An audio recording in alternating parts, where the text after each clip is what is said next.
আজকে আমরা বানাবো নিরামিষ, সম্পূর্ণ নিরামিষ একটা পদ, বাঁধাকপির ডালনা।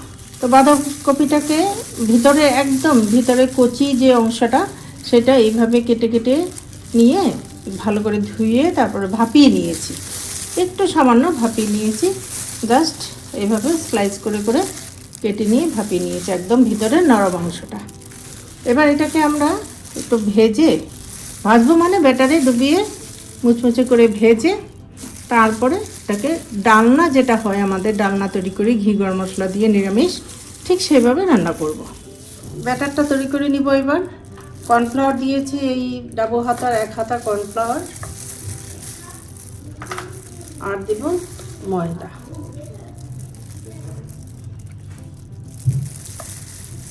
ময়দাও 1 হাতাই দিয়েছি। এখানে এবার নুন, হলুদ সব মিশিয়ে একটু সামান্য মিষ্টি দিব, নুন হলুদ দিব, দিয়ে ব্যাটারটা তৈরি করে দেব। তেল বসিয়ে দিয়েছি, তেলটা গরম হয়ে গেছে, এখন আমরা ভেজে নেব। এবার ভেজে নিচ্ছি, ডোবা তেলেই ভাজতে হবে।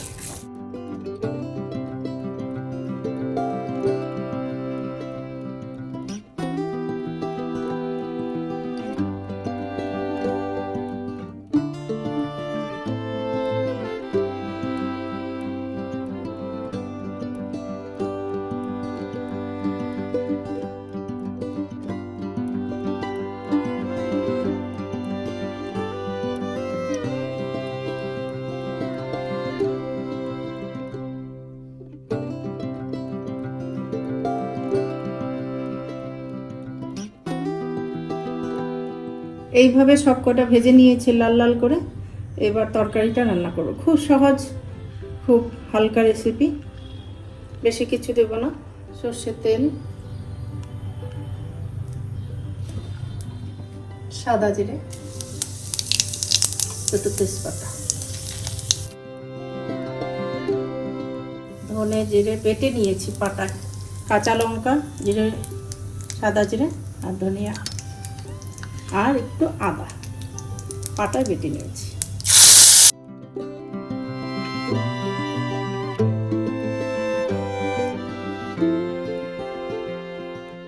নুন হলুদ মশলাটাকে এবার একটু কষিয়ে নেব। আগেকার রান্না, আমার মা হাতের রান্না, এটা আমার মা বানাতো। আগে যেভাবে সহজ সরলভাবে বানাতো, শিলনোড়ায় বেটে আদা জিরে ধনে কাঁচা লঙ্কা বেটে, ঠিক সেভাবে আমি বানাচ্ছি।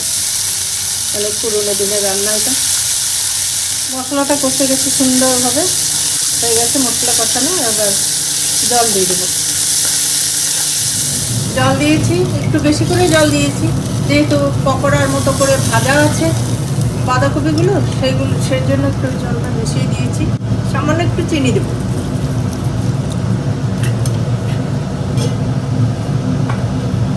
সুন্দরভাবে ফুটে উঠেছে, এখন বাঁধাকপিটা দিয়ে দিব, মানে পকোড়াগুলো এবার দিয়ে একটু ফুটিয়ে নেব।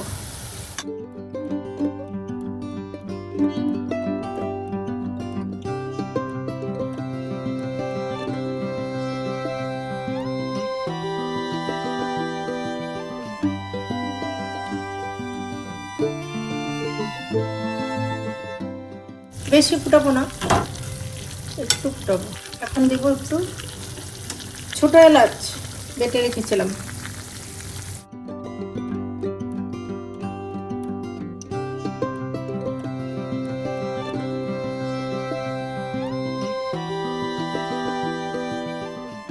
অন্য কোনো গরম মশলা দেবো না, শুধু একটু 4-5টা ছোটো এলাচ বেটে দিয়ে দিলাম। শিলনোড়া একটু বেটে দিয়েছি। আজকে রান্নাটা পুরোটাই শিলনোড়ায় বাটা। আমার মা ঠাকুমা দিদিমারা শিলনোড়ায় বেটেই করতো, আমিও তাই করি, তাই আর বাস, আর কিছু করবো না, হয়ে গেছে। একটু ঘি দিয়ে দিলাম, ঢেকে রেখে দিই।